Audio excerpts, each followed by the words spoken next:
আরে মডার্ন যুগ, সুন্দরী শালিকা, একটু পাকনা হয় তো ভালো। আরে একটু না, অনেক বেশি হয়ে গেছে।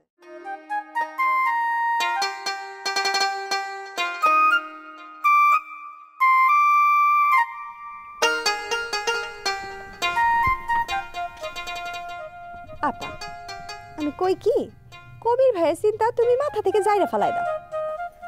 কেন? আমি ওর চিন্তা মাথা থেকে ঝেড়ে ফেলাবো কিসের জন্য? কবে তার বিশিষ্ট বড় ভাই হাবিল সাহেব বিয়া করব, তারপর তার সিরিয়াল আসবো, এর থেকে ভালো না আগে থেকে কিছু ভাবা। আচ্ছা, আমার বিষয় না তোর নাক গলানোর একদম দরকার নেই। তোর বিষয় এতদিন আমি নাক গলায় নাই, কিন্তু এখন দেখতেছি নাক না গলায় কোনো উপায় নাই। বুঝতে পারছি, আমার বিয়েটা হয়ে গেলে তোর তো খুব সুবিধা হয়। যদি মনে কর সুবিধা হয় তাইলে মনে কর সুবিধা।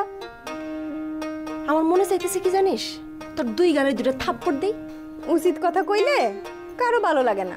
ইদানিং তুই একটু বেশি উচিত শিক্ষা শিখে গেছিস। প্রয়োজনে মানুষ সব শিখে যায় আপা, এইটা তোমার বুঝন লাগবে। এই তুই আমার সামনে থেকে যা বলতেছি, যা। যাইতে করতেছো যাইতেছি, কিন্তু আমি যা কইলাম বিষয়টা ভাইবে দেখো। আমার ভাবা নিয়ে তোরা তো চিন্তা করা লাগবে না, তুই যা।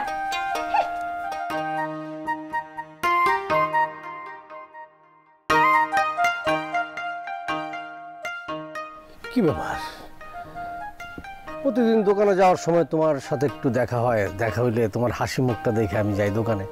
আজকে মন খারাপ কে, বেজার কে? মেজাজ খারাপ আছে। তোমার মেজাজ আবার কে খারাপ করলো? ওই যে রুবি ফাজিলটা। ও, তোমার আদরের ছোট বোন না? ছোট ছোট আর বইলো না, অনেক পাকনা হয়ে গেছে। আরে মডার্ন যুগ, সুন্দরী শালিকা, একটু পাকনা হয় তো ভালো। আরে একটু না, অনেক বেশি হয়ে গেছে। তোমার সাথে আবার কি চালাকি করলো? আরে ও তোমার আর আমার ব্যাপার নিয়ে কথা বলে। বাবা, আমার শালিকা, একটা মাত্র শালিকা, তোমার আমার ব্যাপার নিয়ে তো কথা বলবি, নাহলে কে বলবে? কিন্তু ও যে কথা বলে সেটা আমি আসলে বলতে পারতেছি না। সেসব কথা যদি তুমি শোনো তোমার মাথা হেড হয়ে যাবে। আচ্ছা ঠিক আছে, ওই চ্যাপ্টার ক্লোজ করো। এখন তোমার আমি বলি, তুমি মাথাটা ঠান্ডা করো, ঠান্ডা করে একটু হাসি দাও। তোমার মিষ্টি হাসিটা দেখে আমি যাত্রা করি। আর একটু দাঁড়াও না। আচ্ছা শোনো, আজকে এমনিতেই দেরি হয়ে গেছে। আমার গায়ক বড় ভাই, তারে মানে অনেক শ্বাস হয়েছে। আমি কেন, কি হয়েছে? কোনো কিছু হয় নাই, সে তো গায়ক।